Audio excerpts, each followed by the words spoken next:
ó mà ṣe o Ọtunba Ṣubomi Balogun jáde láyé.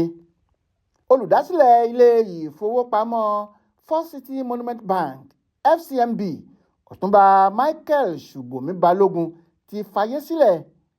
Ẹni ọdún mọ́kàndínláàádọ́rùn-ún 89 years ni.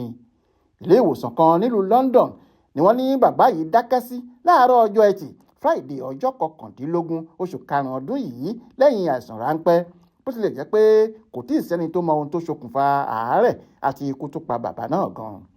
Ọ̀túnba Ṣubomi Balogun tó jẹ́ ọmọ ìdílé ọba Túwàṣe nílùú Ìjẹ̀bú Òde jẹ́ olóyè ọ̀tún Túwàṣe ti ilẹ̀ Ìjẹ̀bú, olórí ọmọ ọba ilẹ̀ Ìjẹ̀bú àti aṣáájú àwọn ọmọlẹ́yìn Kristi ní gbogbo ilẹ̀ Ìjẹ̀bú pátápátá.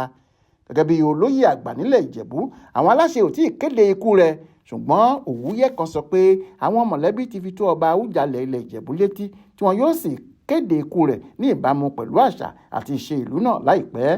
Iléèwé girama Igbobi College Yaba nípínlẹ̀ Èkó ni olóògbé ti kàwé mẹ́wàá. Lẹ́yìn náà ló tààtàrẹ lọ síléèwé London School of Economics níbi tó ti kàwé gboyè. Lẹ́yìn tó ti kẹ́kọ̀ọ́ jáde tán, ó ṣiṣẹ́ amòfin láwọn iléeṣẹ́ ètò òfin ìjọba apá gúúsù ilẹ̀ Nàìjíríà àti níléeṣẹ́ ètò ìdájọ́ ilẹ̀ Nàìjíríà kó tó di pé ó fiṣẹ́ náà sílẹ̀ lẹ́yìn tí wọ́n dìtẹ̀ gbàjọba lọ́dún 1966. Lẹ́yìn ìdìtẹ̀gbàjọba yìí ni olóògbé darapọ̀ mọ́ iléeṣẹ́ ìfowópamọ́ lọ́dún 1979 tó sì padà dá báǹkì tirẹ̀ sílẹ̀ FCMB.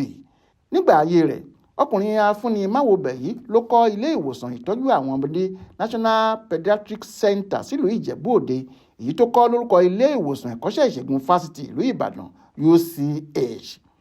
Mọ̀ní Sọ́lá Sàká ló ṣàkójọpọ̀ ìròyìn ọ̀hún fún Aláròyé online television.